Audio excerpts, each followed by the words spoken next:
বাংলাদেশের উত্তরের জেলা নেত্রকোনা, দুর্গাপুর উপজেলা শুধু পাহাড় ও প্রাকৃতিক সৌন্দর্যের জন্য নয়, বরং তার মাটি গঠন ও খনিজ সম্পদের জন্য বিশেষভাবে গুরুত্বপূর্ণ।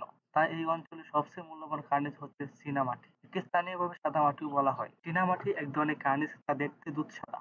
এটি মূলত চীনামাটির বাসন, টাইল, স্যানিটারি পণ্য ও কাগজ শিল্পে ব্যবহৃত হয়।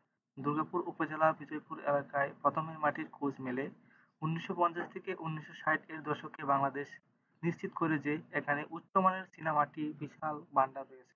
চীনামাটি ব্যবহারের জন্য সরকার পিসিসিএল গঠন করে। এই কর্পোরেশন ১৯৮০ এর দশকে মাটি উত্তোলন ও সরবরাহ শুরু করে। ঢাকা, নারায়ণগঞ্জ, সাভার ও বিদেশে সরবরাহ করা হতো। সরকারি অব্যবস্থাপনা, দুর্নীতি, পরিবেশগত অবহেলা, আধুনিক প্রযুক্তির অভাব ধীরে ধীরে কার্যক্রম স্থগিত হয়ে যায়। যদি আধুনিক প্রযুক্তি আনা যায়, সরকারি বেসরকারি বিনিয়োগ আসে, পরিবেশ বান্ধব খনি ব্যবস্থাপনা চালু হয়, তাহলে এই অঞ্চল আবারও বাংলাদেশ অর্থনীতিতে গুরুত্বপূর্ণ ভূমিকা রাখতে পারে।